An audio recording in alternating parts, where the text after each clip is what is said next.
Rehoboam went to Shechem, for all Israel had gone there to make him king. When Jeroboam son of Nebat heard this, he was in Egypt, where he had fled from King Solomon. He returned from Egypt. So they sent for Jeroboam, and he and all Israel went to Rehoboam and said to him, Your father put a heavy yoke on us, but now lighten the harsh labor and the heavy yoke he put on us, and we will serve you. Rehoboam answered, Come back to me in 3 days. So the people went away. Then King Rehoboam consulted the elders who had served his father Solomon during his lifetime. How would you advise me to answer these people? He asked. They replied, If you will be kind to these people and please them and give them a favorable answer, they will always be your servants. But Rehoboam rejected the advice the elders gave him and consulted the young men who had grown up with him and were serving him. He asked them, What is your advice? How should we answer these people who say to me, Lighten the yoke your father put on us? The young men who had grown up with him replied, The people have said to you, Your father put a heavy yoke on us, but make our yoke lighter. Now tell them, My little finger is thicker than my father's waist. My father laid on you a heavy yoke, I will make it even heavier. My father scourged you with whips, I will scourge you with scorpions. 3 days later Jeroboam and all the people returned to Rehoboam, as the king had said, Come back to me in 3 days. The king answered them harshly. Rejecting the advice of the elders, he followed the advice of the young men and said, My father made your yoke heavy, I will make it even heavier. My father scourged you with whips, I will scourge you with scorpions. So the king did not listen to the people, for this turn of events was from God, to fulfill the word the Lord had spoken to Jeroboam son of Nebat through Ahijah the Shilonite. When all Israel saw that the king refused to listen to them, they answered the king, What share do we have in David, what part in Jesse's son? To your tents, Israel. Look after your own house, David. So all the Israelites went home. But as for the Israelites who were living in the towns of Judah, Rehoboam still ruled over them. King Rehoboam sent out Adoniram, who was in charge of forced labor, but the Israelites stoned him to death. King Rehoboam, however, managed to get into his chariot and escape to Jerusalem. So Israel has been in rebellion against the house of David to this day.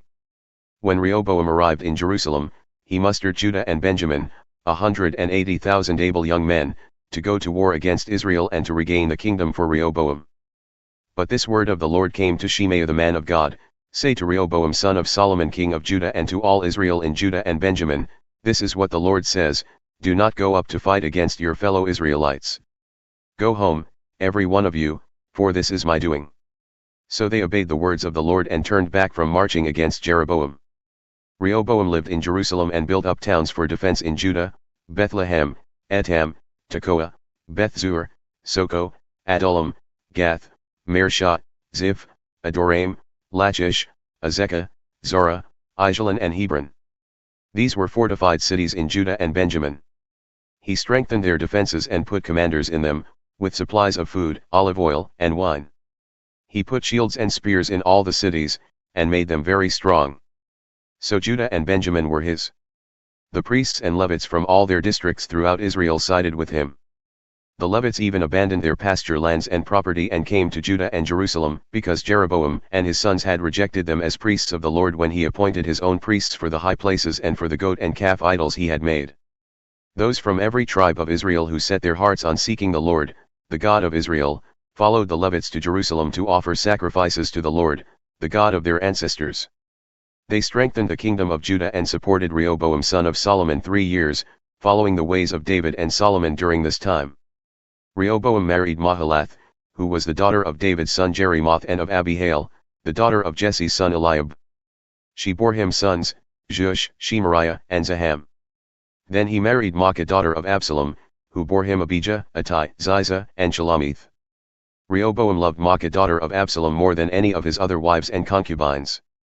In all, he had 18 wives and 60 concubines, 28 sons, and 60 daughters. Rehoboam appointed Abijah son of Maacah as crown prince among his brothers, in order to make him king. He acted wisely, dispersing some of his sons throughout the districts of Judah and Benjamin, and to all the fortified cities. He gave them abundant provisions and took many wives for them. After Rehoboam's position as king was established and he had become strong, he and all Israel with him abandoned the law of the Lord. Because they had been unfaithful to the Lord, Shishak king of Egypt attacked Jerusalem in the 5th year of King Rehoboam. with 1,200 chariots and 60,000 horsemen and the innumerable troops of Libyans, Sukkites, and Cushites that came with him from Egypt, he captured the fortified cities of Judah and came as far as Jerusalem. Then the prophet Shemaiah came to Rehoboam and to the leaders of Judah who had assembled in Jerusalem for fear of Shishak, and he said to them, "This is what the Lord says, you have abandoned me, therefore I now abandon you to Shishak." The leaders of Israel and the king humbled themselves and said, "The Lord is just." When the Lord saw that they humbled themselves, this word of the Lord came to Shemaiah, "Since they have humbled themselves, I will not destroy them but will soon give them deliverance. My wrath will not be poured out on Jerusalem through Shishak. They will, however, become subject to him, so that they may learn the difference between serving me and serving the kings of other lands." When Shishak king of Egypt attacked Jerusalem, he carried off the treasures of the temple of the Lord and the treasures of the royal palace. He took everything, including the gold shields Solomon had made. So King Rehoboam made bronze shields to replace them and assigned these to the commanders of the guard on duty at the entrance to the royal palace.